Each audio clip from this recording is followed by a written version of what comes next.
नमस्कार दोस्तों, मैं शेख इमरान अहमद आपको लर्न हिंदी एक्सप्रेस चैनल में फिर से दोबारा स्वागत करता हूं। दोस्तों हमने भक्ति काल का भाग 1 को अध्ययन किया था। आज हम भक्ति काल भाग 2 लेकर आए हैं। उसे अच्छी तरीके से अध्ययन करेंगे और महत्वपूर्ण बिंदु को सही तरीके से देखेंगे, कहाँ से क्या प्रश्न बनते हैं उसे अच्छी तरीके से देखने का प्रयास करेंगे। चलिए दोस्तों, आज की क्लास को हम स्टार्ट करते हैं। यदि आप चैनल में नए हो लाइक कर दीजिए, ज़्यादा से ज़्यादा अपने दोस्तों को शेयर कीजिए और चैनल में नए हो तो सब्सक्राइब का बटन दबाना मत भूलना और उसके पास सब्सक्राइब बटन को प्रेस करके और नोटिफिकेशन ऑप्शन को दबा दीजिएगा, ताकि जो भी वीडियो में यूट्यूब में डालूं आप तक पहुंचाया करें।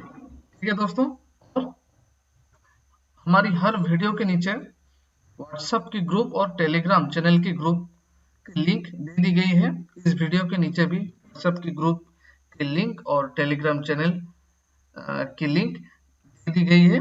आप वहां से जाकर इस लिंक पे क्लिक करके ग्रुप में ज्वाइन हो सकते हैं, ताकि जो भी वीडियो मैं बनाऊं और अपलोड करूं सबसे पहले मैं उस पर डाल दिया करूंगा। ठीक है बच्चों, चलिए आज की क्लास को हम आज की कक्षा को शुरू करते हैं। बच्चों देखिए, भक्तिकाल भाग 1 को हमने अध्ययन किया था, यहाँ तक ही हमने अध्ययन किया था। आज हम आगे देखेंगे। ठीक है बच्चों, चलो बच्चों यहाँ पे देखिए, यहाँ पर क्या बताया गया है ना, गुरु नानक देव की प्रमुख रचनाएं। गुरु नानक देव की प्रमुख रचनाएं मतलब कवि हैं, प्रमुख कवि, उनकी क्या क्या रचनाएं हैं, वहां से भी प्रश्न पूछता है। गुरु नानक देव की प्रमुख रचनाएं क्या है? जपूजी, हसदेवा, रहीरास और सोहिला। और गुरु ग्रंथ साहिब में ये संकलित है। गुरु ग्रंथ साहिब में ये सभी संकलित है। कौन सी? जपूजी, हसदेवा, रहीरास और सोहिला। ठीक है, चलिए आगे बढ़ते हैं हम लोग। जपूजी नामक दर्शन का सार तत्व है। ठीक है, और यहाँ पर प्रसिद्ध स्थल और संबंधित संत कवि हैं। संभ्राथल समाधि स्थल जो जंबनाथ, अलखदरीबा सत्संग स्थल दादू दयाल। देखो यहाँ पर ये इंपॉर्टेंट है, इसको ध्यान दीजिएगा। प्रमुख संत कवियों से संबंधित प्रसिद्ध स्थल मतलब प्रमुख संत कवि और उनके संबंधित प्रसिद्ध स्थल मतलब प्रसिद्ध जगह कहाँ पे है, इसे आप ध्यान दीजिएगा। ठीक है, बाबा लाल का शैल बड़ौदा, बाबा लाल। मगहर मृत्यु स्थल कबीरदास, मगहर यहाँ पर कबीरदास जी की हुई थी, मृत्यु हुई थी। और जन्म कहाँ हुई थी? बताइए, काशी में जन्म हुई थी। ठीक है, सांगोनेर मृत्यु स्थल सुंदरदास और भराने राजस्थान मृत्यु स्थल दादू दयाल का। द्वारका मृत्यु स्थल इनकी मीराबाई। मोस्ट इंपोर्टेंट बच्चों, द्वारका मृत्यु स्थल मीराबाई और मगहर मृत्यु स्थल कबीरदास, ये मोस्ट इंपोर्टेंट है, ध्यान दीजिएगा। और अलखदरीबा सत्संग स्थल दादू दयाल। दादू दयाल से भी बहुत प्रश्न पूछता है। ठीक है, चलिए आगे बढ़ते हैं हम लोग। यहाँ पर देखिए, संत कवियों द्वारा प्रवर्तित संप्रदाय मुख्य केंद्र और उनके प्रमुख शिष्यों के नाम भी दिए गए हैं। यहाँ पर देखो, कबीर पंथ संप्रदाय प्रवर्तक कबीर हैं, केंद्र काशी, और इनके शिष्य कौन है? कबीरदास जी के शिष्य धर्मदास। इन्होंने बीजक ग्रंथ का क्या किया था? प्रकाशन किया था। ठीक है ना, चलिए। सिख गुरु नानक है पंजाब से, उदासी श्रीचंद्र और विशु नुई जमुना बीकानेर। इनके प्रमुख शिष्य कौन थे? विशु नुई के हावली आवजी, लोहा पागल, दत्तनाथ मालदेव। ठीक है, चलिए आगे बढ़ते हैं, इंपोर्टेंट को देखेंगे हम लोग। चलिए आगे बढ़े। यहाँ देखिए, दादू दयाल के संप्रदाय को ब्रह्म संप्रदाय या परम ब्रह्म संप्रदाय नाम से भी जाना जाता है। इंपोर्टेंट प्रश्न आ जाएगा यहाँ से। ठीक है, दादू दयाल के संप्रदाय को क्या कहा जाता है? ब्रह्म संप्रदाय और ब्रह्म संप्रदाय नाम से भी जाना जाता है। और आगे निरंजनी संप्रदाय को उड़ीसा में प्रचलित है। देखो मोस्ट इंपोर्टेंट, निरंजनी संप्रदाय कहाँ प्रसिद्ध है? उड़ीसा में। ठीक है। दादू पंत के उत्तराधिकारी दादू के पुत्र गरीबदास तथा मिस्किन दास थे। ठीक है। और कबीरदास के उत्तराधिकारी कौन थे? कमाल। कमाल ये कौन थे? इनके पुत्र थे। धर्मदास इनके शिष्य थे। ठीक है। प्रमुख संत कवियों द्वारा रचित ग्रंथ एवं भाषा। देखो संत कवियों द्वारा प्रसिद्ध ग्रंथ और भाषा क्या है तो देखेंगे हम। देखो हरिदास निरंजनी पुस्तक क्या है? अष्टपदी योग ग्रंथ, ब्रह्मा स्तुति, हंस प्रबोध ग्रंथ, निरपक्ष मूल ग्रंथ, पूजा जोग ग्रंथ। ठीक है। और समाधि जोग ग्रंथ, संग्राम जोग ग्रंथ, भाषा सरल ब्रजभाषा। ठीक है। और यहाँ पे सिंगा जी का दृढ़ उपदेश, सिंगा जी का आत्मबोध, सिंगा जी का दोष बोध, सिंगा जी नरद। चलो आगे यहाँ इंपोर्टेंट है, दादू दयाल से देखेंगे। दादू दयाल हरेड़ बानी, ठीक है। और अंग बंधु आया बोली, भाषा राजस्थानी खड़ी बोली मिश्रित। हरड़ बानी, अंग बंधु, काया बोली, ये सब क्या है यहाँ पर ऑलरेडी देखो क्या बताया गया, ये सब चीजों को ध्यान दो। पुस्तक और भाषा के बारे में बताया गया। तो प्रमुख पुस्तक क्या है और भाषा क्या है? पुस्तक क्या है? हरेड़ बानी, अंग बंधु, काया बोली और भाषा कौन कौन सी भाषा में लिखी गई है? राजस्थानी खड़ी बोली और मिश्रित ब्रज इनकी, दादू दयाल की। मलुकदास की क्या है बच्चों? रत्न खान, ज्ञान बोध, ज्ञान रोची, भाषा अवधि भाषा। ठीक है। भक्त वच्छावली, भक्ति विवेक, हरा खड़ी, रामा अवतार लीला, ब्रज लीला और ध्रुव चरित। ठीक है। चलिए आगे बढ़ते हैं हम लोग, इंपोर्टेंट जहां से देखेंगे। दादू दयाल की वाणियों का सर्वप्रथम संपादन उनके दो शिष्य करते हैं। कौन? संत दास और जगन्नाथ दास ने हरड़े वाणी शीर्षक से किया था। और रज्जब ने बंधु शीर्षक से इसका संपादन किया था। ये इंपोर्टेंट है बच्चों, एग्जाम में आ सकते हैं। ठीक है। दादू दयाल के वाणियों का सर्वप्रथम संपादन किन्होंने किया था? इनके दो शिष्य संत दास और जगन्नाथ ने हरिडबानी शीर्षक से किया। ठीक है। और रज्जब ने अंगबंधु शीर्षक से इनका संपादन किया। समझ गए? चलिए आगे बढ़ते हैं बच्चों।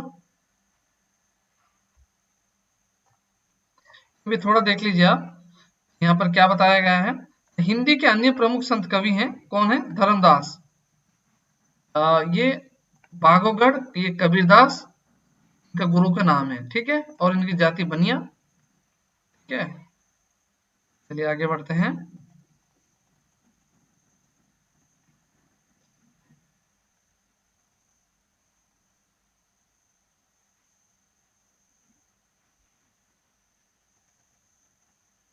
देखो यहाँ पर गुरु गोविंद सिंह 1664 ईस्वी से 1718 तक अंतिम गुरु हैं ये। चंडी चरित्र और विचित्र इनके नाटक है। ठीक है। क्योंकि यहाँ पर आप देखो ग्रंथ, ग्रंथ क्या क्या इन्होंने लिखा है ये सब के बारे में बताया गया है। ठीक है। और अभी देखो संत कवियों की प्रमुख महत्वपूर्ण काव्य पंक्तियां हैं। ठीक है। इससे प्रश्न आ जाता है, काव्य पंक्तियां दे देगा एग्जाम में। ठीक है। मतलब किस पे? यूजीसी नेट हो या एसएसबी जो हिंदी लेक्चर की एग्जाम होगी आपकी, या पीजीटी हो, ठीक है, या कोई भी स्टेट में जो स्लेट की एग्जाम होती हो। ठीक है। असिस्टेंट प्रोफेसर या प्रोफेसर, जो ये लेवल की एग्जाम जो होती हैं, इसमें पूछ देता है कवि की पंक्तियों के बारे में दे देगा और पूछ लेगा ये कौन से कवि की है। ठीक है। कबीरदास की देखो, झिलमिल झगड़ा झूलत बाकी रही ना काहू, गोरख अटके कालपुर कौन कहावे साहू। ये किनकी है? कबीरदास जी की। ठीक है। बहुत दिवस हिंडिया सुन्नी समाधि लगाई, कहा पड़िया गाड़ में दूरी परा छिताई, भागो में ऐसा अपराधी तेरी प्रगति होत नहीं साधी। ये सब है, इसको आप अध्ययन कीजिएगा कौन से कवि ने कौन सी पंक्तियां लिखी है। ये इंपोर्टेंट है बच्चों। यहाँ देखिए वाला 17, सदगुरु हमसू रीझ कर कहा एक प्रसंग, आदर वर्षा प्रेम का भीजे गया सब अंग। मोस्ट इंपोर्टेंट, बहुत से एग्जाम में पूछा जाता है बच्चों। ठीक है। चलिए आगे बढ़ते हैं।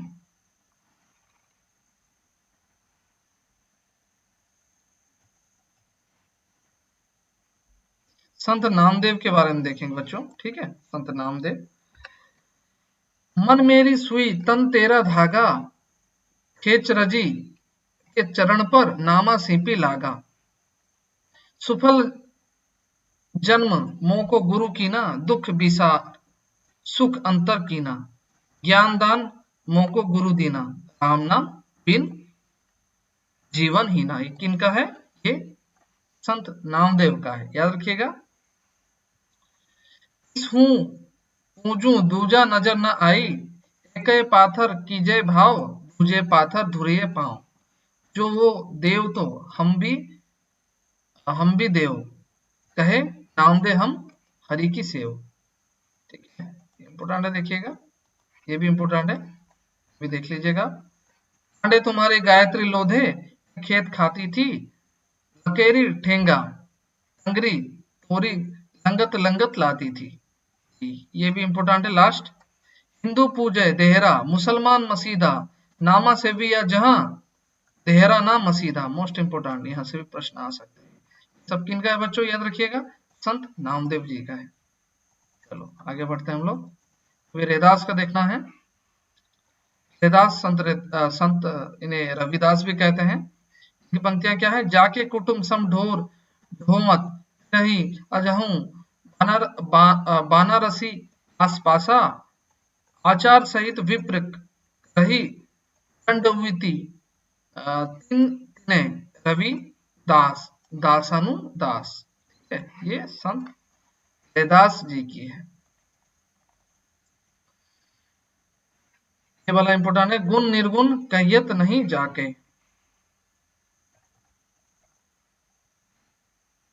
ये देखो, ये भी इंपोर्टेंट है। जाति ओछा पाति ओछा, ओछा जन्मो हमारा।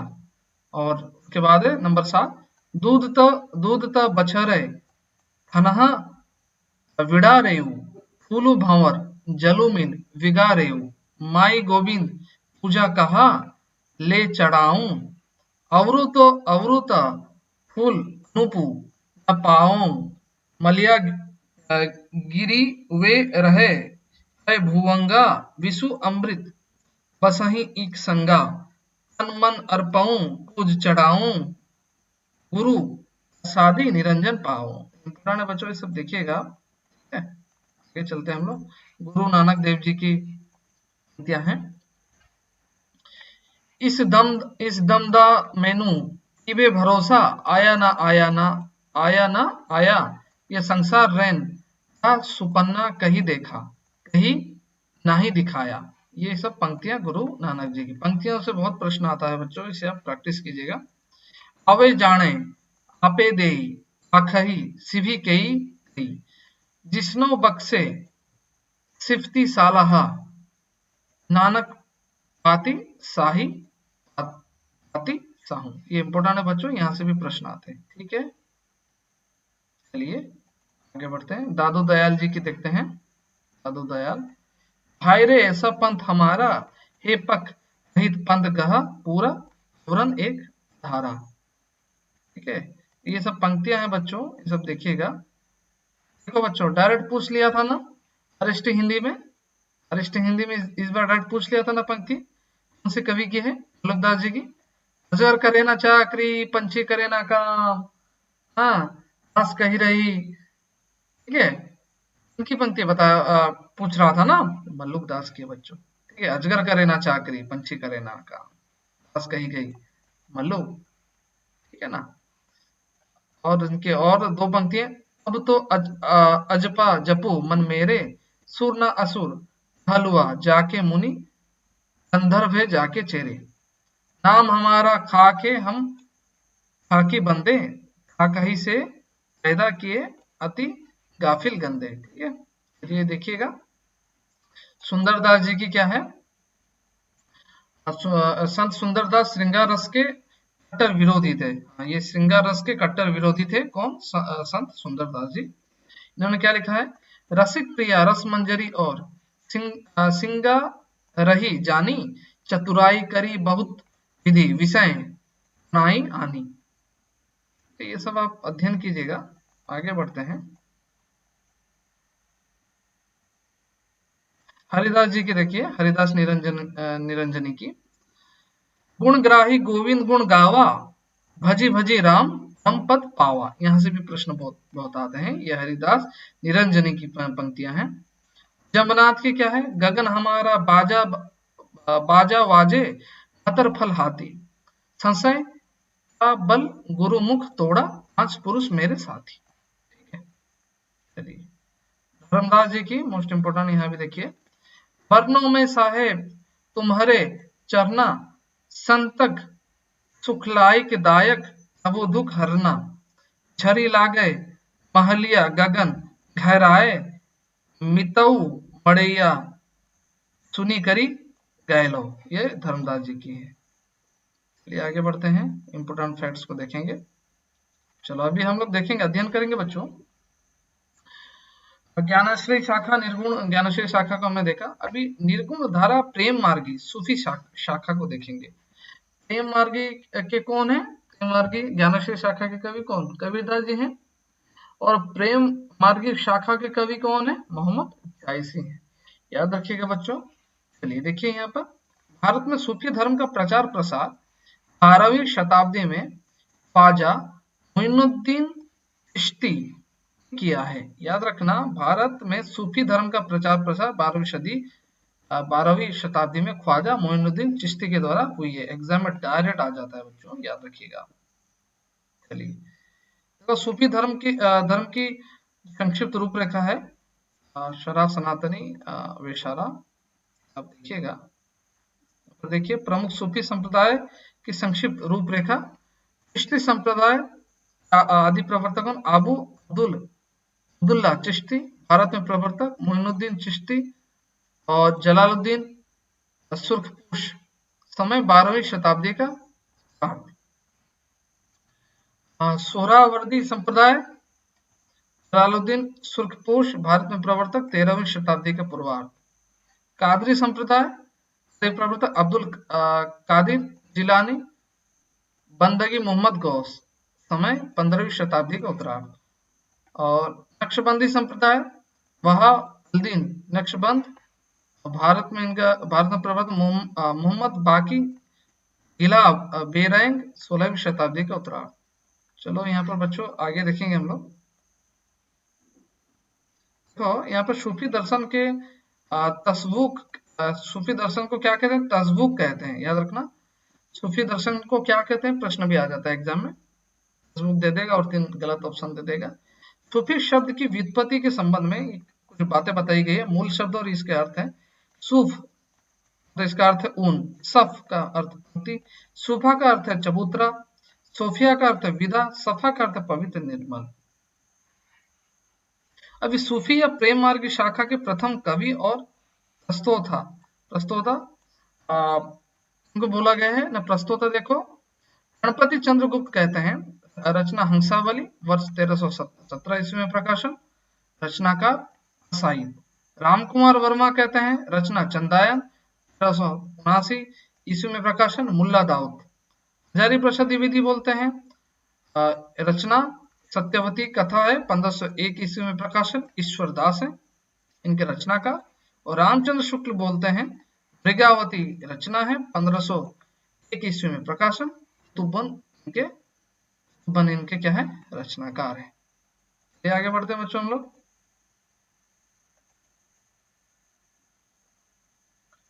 ये रचना है, ये कब प्रकाशित हुई है, ये दी गई है बच्चों। यहाँ पर आप देखो इंपोर्टेंट आपके यहाँ पर देखो, चंदायन 1379 ईस्वी में प्रकाशन, मुल्ला दाऊद कवि हैं।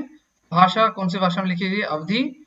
और एक छंद क्या है, चौपाई दोहा है। ठीक है, और आगे देखो यहाँ पर पद्मावत से बहुत प्रश्न आते हैं। पद्मावत प्रकाशन 1540, कवि कौन है, जायसी, भाषा अवधी है, चौपाई और दोहा क्या हुई है, प्रयुक्त छंद है ये। चलिए आगे। रूप मंजरी 1568 ईस्वी में प्रकाशन, नंददास कवि, भाषा है और दोहा चौपाई।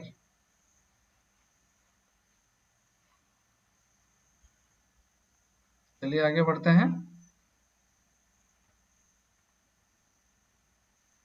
मृगावती बच्चों देखिए, यहाँ पर आचार्य रामचंद्र शुक्ल के बारे में बताना है। आचार्य रामचंद्र शुक्ल ने ईश्वरदास कृत सत्यवती कथा को भक्ति काल के किसी धारा स्थान नहीं दिया। और मृगावती के रचयिता यहाँ पर तुबन चिश्ती वंश के शेख बुरहान के शिष्य थे और जौनपुर के बादशाह हुसैन शाह के आश्रित थे। मृगावती से भी प्रश्न आता है, देखना भक्ति काल में खासकर आप देखोगे, खासकर यदि आप देखो कुतुबन से हो जाए या पद्मावत है ना, पद्मावत के बारे में बताया गया है, वहां से हो जाए, ये सबसे ज्यादा पूछता है। कबीरदास जी से हो जाए, ठीक है, नंददास जी से हो जाए, ठीक है, ये सब चीजों का आप देखिएगा। मृगावती में चंद्रनगर के गणपति देव के राजकुमार और कंचनपुर की रानी रूप मुरारी की कन्या मृगावती की प्रेम कथा का वर्णन है। और यहाँ पर क्या है, मंझन, मंझन से बहुत आते हैं प्रश्न बच्चों, देखिए मंझनकृत मधुमालती हिंदी का प्रथम प्रेमाख्यानक काव्य है जिसमें बहुपत्नीवाद का सर्वथा अभाव है, ये मोस्ट इंपोर्टेंट है, ठीक है। मधुमालती में नायक मनोहर और महारस नगर की राजकुमारी मधुमालती की प्रेम कथा के अनंतर प्रेमा और ताराचंद की भी प्रेम कथा समानांतर रूप से चलती है, ठीक है। आगे चलिए, मलिक मोहम्मद जायसी के बारे में देखो। मोहम्मद जायसी, ये इंपॉर्टेंट है, जायसी से तो आता ही है प्रश्न, ठीक है, जायसी से प्रश्न आता ही है, इसे आप ध्यान से देखिएगा। यहाँ पर देखो, सन 1643 या संभवतः 1700 ईस्वी में दक्षिण के शायर हसरती ने मधुमालती के आधार पर दक्षिणी उर्दू में गुलशन इश्क के नाम से एक प्रेम कथा लिखी। इंपोर्टेंट बच्चों प्रश्न आएगा, ठीक है। जायसीकृत पद्मावत कुल 57 खंड है, अभी मैं बता रहा था पद्मावत से प्रश्न बहुत आते हैं। पद्मावत किन्होंने लिखा है, जायसी ने। तो जायसी कृत पद्मावत में कुल कितने खंड है, 57 खंड है। और इनका प्रिय अलंकार उत्प्रेक्षा अलंकार है। हाँ देखो, पद्मावत में कितने खंड है और पद्मावत में कौन से अलंकार का प्रयुक्त हुआ है, आ जाएगा प्रश्न, याद रखना, उत्प्रेक्षा। और मलिक मोहम्मद जायसी ने अपने पूर्व लिखे गए 4 प्रेमाख्यानों का उल्लेख किया। प्रेमाशील शाखा के कवि मलिक मोहम्मद जायसी, मैंने बताया था, ठीक है। तो मलिक मोहम्मद जायसी ने अपने पूर्व 4 प्रेमाख्यानों को उल्लेख किया है। क्या है, एक है मधुमालती, मृगावती, मुग्धावती और प्रेमावती। याद रखना, मलिक मोहम्मद जायसी के प्रेमाख्यानों का इन्होंने उल्लेख किया। और प्रेमाख्यानों का उल्लेख कितने भागों में बांटा गया है, 4 भागों में। 4 भागों में जो बांटा गया है वो 4 क्या क्या है, इस अच्छी तरह से आपको याद रखनी है बच्चों। मधुमालती, मृगावती, मुग्धावती और प्रेमावती। ऐसी प्रसिद्ध सूफी फकीर शेख मोहिउद्दीन के शिष्य थे और शेरशाह के समकालीन कवि थे तथा अमेठी के निकट जायस में रहते थे। तो ये बात है, देखो यहाँ पर रचना पद्मावत रचना है। क्या, नागमती, पद्मावती और रत्नसेन की प्रेम की कहानी है ये पद्मावत में, ठीक है। अखरावट, पद्मावत अखरावट से प्रश्न आते हैं, ठीक है। वर्णमाला के एक एक अक्षर को लेकर सिद्धांत संबंधी तत्वों से भरी चौपाई है ये। चलिए आगे हम लोग बढ़े। आखिरी कलाम से भी बहुत प्रश्न आते हैं। कयामत का वर्णन तथा मुगल बादशाह बाबर की प्रशंसा है, ठीक है। चलिए आगे। आचार्य रामचंद्र शुक्ल ने जायसी के द्वारा रचित 3 ग्रंथ उन्होंने बताया, एक पद्मावत है, अखरावट तथा आखिरी कलाम का ही उल्लेख किया है।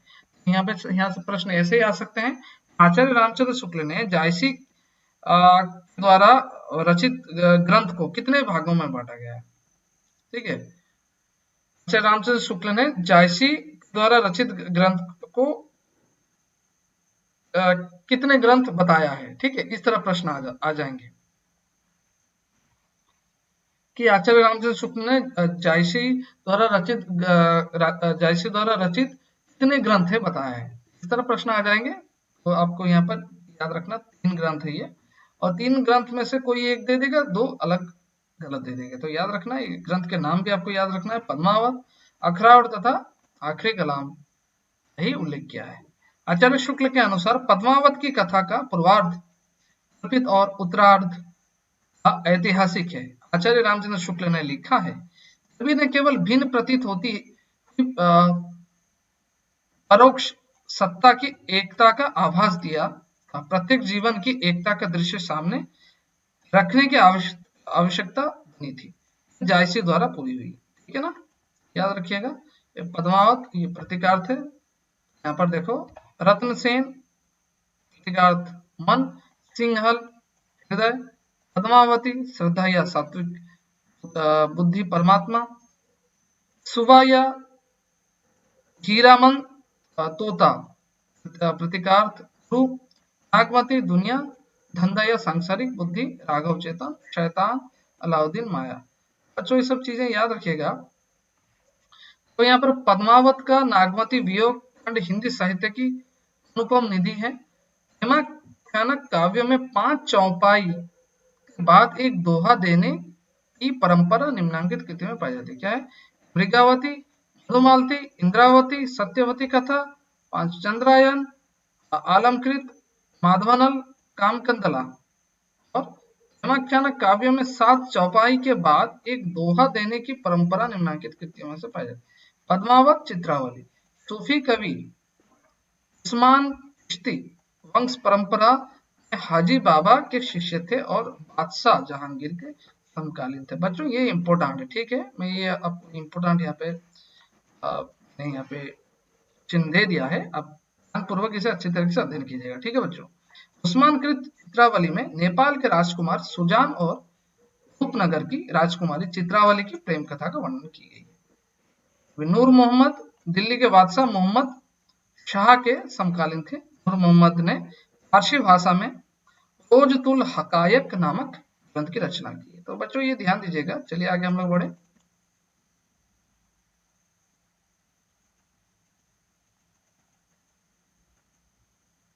महत्वपूर्ण प्रेमाख्यान काव्य और उनके नायक नायिका के बारे में बताया गया है। संदायन, देखो नायक नायिका कौन है? लोर, लोरिका।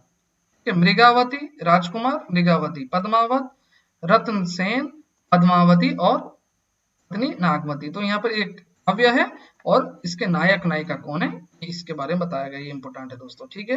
मधुमालती, मधुमालती मनोहर और प्रेमा ताराचंद है।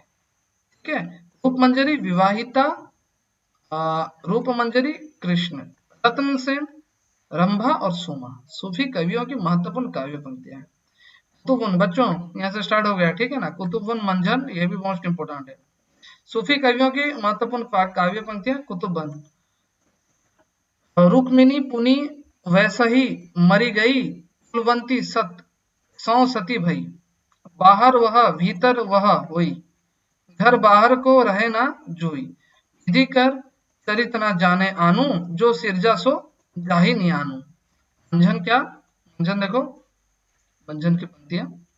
देखा थी पाही कनेऊ तुही, यही रूप जो यही रूप जेही छंद रहियो मोही, यही रूप बूत अहे पाना, यही रूप रब सृष्टि समाना, यही रूप शक्ति और सियु, यही रूप त्रिभुवन जीव, यही रूप प्रकट बहुभेसा, यही रूप जग रंग निरसा।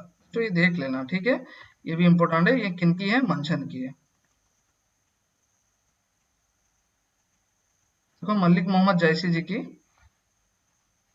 विक्रम ढंगसा प्रेम के 12 सपनावती कहाँ गये पतारा। ठीक है। ये मलिक मोहम्मद जैसी की है पंक्ति। आदि अंत जसी कथा अहे, लिखी भाषा चौपाई कहे, चितौर मन राजा किन्हा।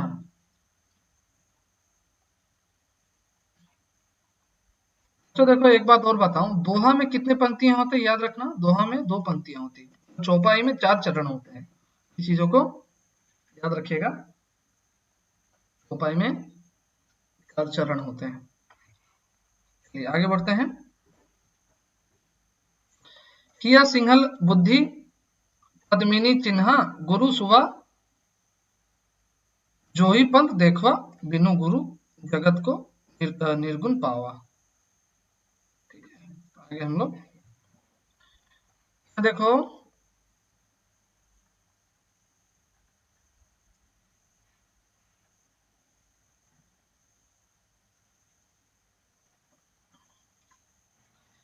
सूफी कवियों ने परमात्मा को स्त्री तथा आत्मा को पुरुष रूप में स्वीकार किया, जबकि संत कवियों ने इसके विपरीत साधना की।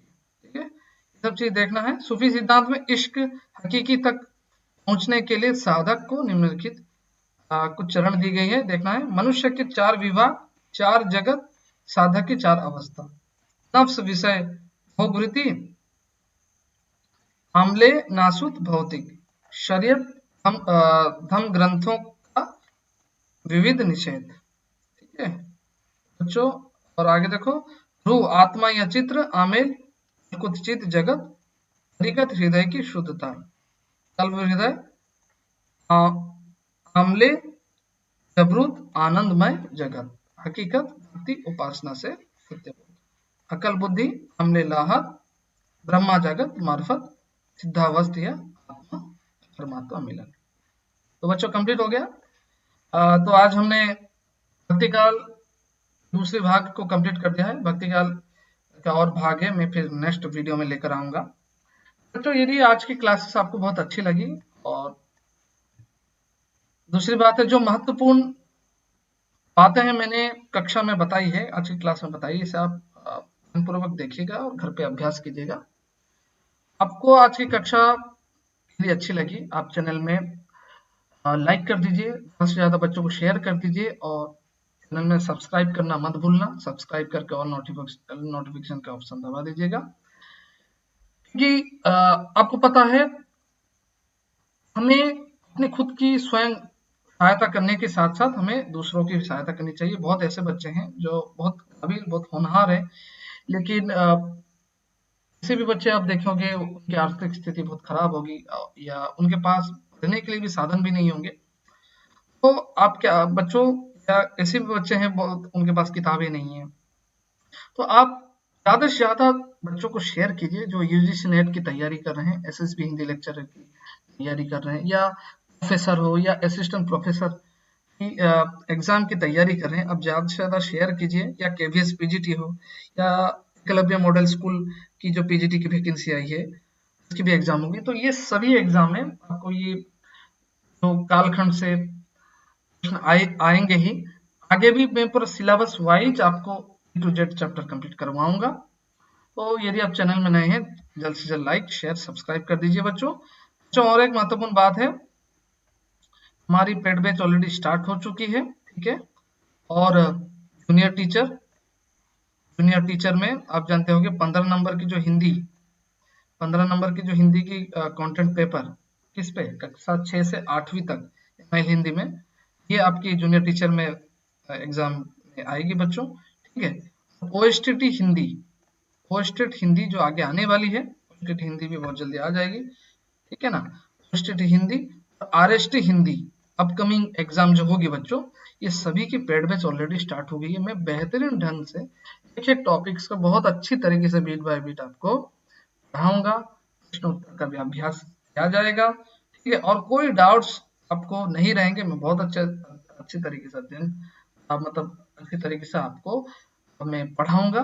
ठीक है बच्चों, और बहुत बच्चों का सिलेक्शन हमारे चैनल के माध्यम से हुई है, बहुत बच्चों की नौकरियां लगी है, और ये क्वालिटी कंटेंट आप लर्न हिंदी एक्सप्रेस चैनल में आपको मिल जाया करेंगे। ठीक है बच्चों, जब स्टार्ट हो गई है, ये मेरी मोबाइल नंबर है 9692355067। आप इस नंबर पे मुझे कांटेक्ट कर सकते हो, जो बच्चे पेड बैच लेना चाहते हैं। ठीक है, तो पेड बैच स्टार्ट हो गई है, देर मत कीजिए। ठीक है, जो बच्चे को लेना है, आप इस नंबर पे मुझे कांटेक्ट कर सकते हैं।